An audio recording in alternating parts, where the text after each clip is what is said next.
Hi everyone, it's Todd Hazelwood here from the Brad Jones Racing Team and Cub Cadet Mowers. And I'm here to recap round 2 of the Supercars Championship, which was at Sandown Raceway. It was a super sprint format, so we had 3 races over the course of 2 days. It was action-packed with a lot of sessions on Saturday. We had practice qualifying and a race, and then followed up by another 2 races on Sunday. The conditions were tricky. We had a little bit of wet weather that come in mainly over the Sunday race weekend. It proved to be a bit of a challenge for us all, but we got through it unscathed. We had a clean and fast race car, and we managed to walk away with a P8, which was the highlight on the Sunday race in the afternoon. So overall, not too bad. We're now currently placed 13th in the championship.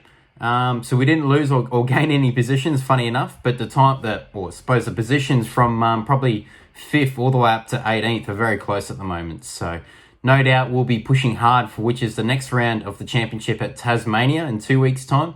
So we'll be working hard to ensure that we can keep moving forward and try and extract the most out of our car. I felt like we made a good step forward from what was Bathurst. Bathurst, we didn't have much pace at all. Now going to Sandown, we had some solid pace, but probably just didn't get the results that we felt that we deserved. So at the end of the weekend, we walked away with 2 14th positions in race 1 and race 2, and then a P8 in race 3. Overall, I felt like we probably should have got 3 top 10 results.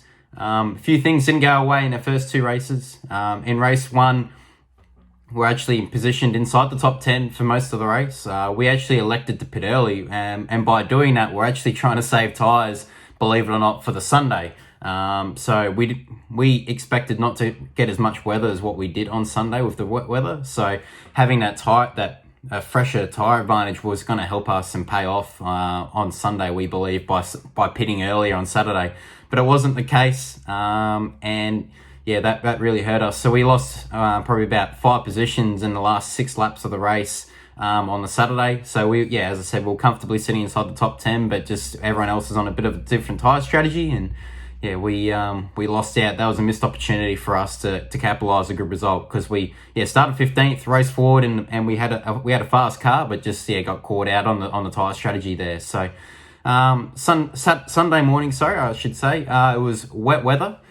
We had a pretty fast car in qualifying, but we just missed the tyre pressures a little bit, and that proved to be very costly. It was really interesting over the weekend to see how sensitive the tyre pressure was around Sandown Raceway, something I've never seen before, and that was something that we're all learning over the course of the weekend. So straight out of the box in qualifying, I was up there inside the top 10 comfortably, but I think it was, I was pushing hard in those first couple laps, and that paid off. But as people sort of got confident with their car and progressed and got faster, our times didn't really change as other people got faster. So we, sort of highlighted that our tyre pressures weren't up to scratch at the end of qualifying. So that we tried something for race 1. So qualified again. We qualified 15th for race 1, and instantly moved forward. We were inside the top 10, looking really racy, and all going to plan. But unfortunately, with that changeover in track condition, we pitted 1 lap earlier, which essentially we would have lost probably about 2 seconds on track with just the pace that you gain going from a wet tyre to a slick tyre, because it was changing conditions. The track was drying out. Nick Percat was right in front of me before the pit stop, but he had pit priority, so he pitted the lap before I did. So we come out, lost a little bit of time but there was also a bit of a whoopsie in the pit stop, which was unfortunate because the guys at BJR are generally right on it. We've had the fastest pit stops all year apart from race 2, believe it or not. So we're a little bit unlucky. My main mechanic, Jack, he tripped over himself, and we lost a heap of time. So we went from being comfortably inside the top 10, we come out in P14 once we commenced the pit stop. So that was a little bit disappointing, and we finished in P14 for race 2. So we felt like that was another opportunity that went begging, unfortunately. But race 3, there was plenty of fire in the belly. Actually started P16 for this one, and we had a seriously fast car. It was awesome to drive a car that was so fast in the wet, place the car where I wanted it, and carving the field up. It was really enjoyable. Not that the TV coverage showed much of it, unfortunately, but we were one of the fastest moving cars up and down the field, and we come away with P8. I think we probably lost 1 spot towards the end there with Cam Waters. I was fighting him After my pit stop, we elected to put rotor tyres on instead of fresh green tyres, on the theory that being with a wet track, generally a green tyre would take longer to come on. But with the rotored set of tyres, we actually didn't get as much grip from them as what we predicted. And we overall we didn't lose. We actually gained a spot in the pits, and we lost one spot to Cam Waters. So overall, it was a great gain, considering where we started from P16 in a short race, in the wet conditions. It was really tricky. I could hardly see going down the front straight at times, especially in those earlier parts of the race. Literally using the brake markers, looking out the side of the window to work out where I was on some of the straights. It was pretty wild and wet out there.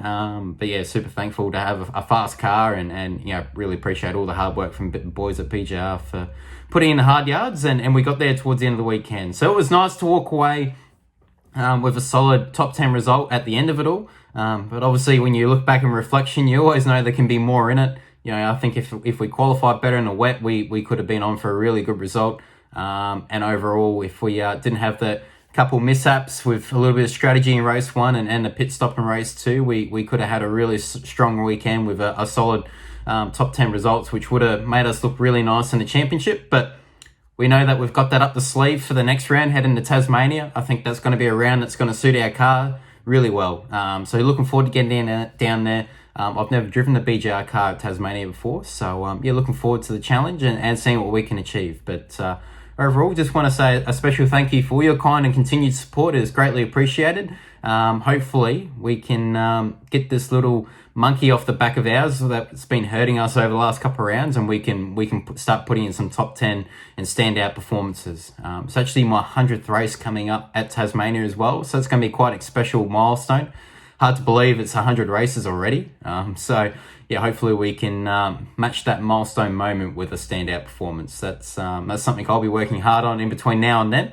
But in the meantime, hope everyone stays safe and well. If you're on the east coast of Australia, I'm certainly thinking of you guys, because that's pretty wild and scary what's going on up there. So I hope everyone stays safe. But in the meantime, hope you're enjoying the content that I'm bringing to you guys. If you want to see anything different, please let me know. But thanks again for your kind support. And I hope to see some of you all trackside in Tassie in a couple of weeks' time. Cheers.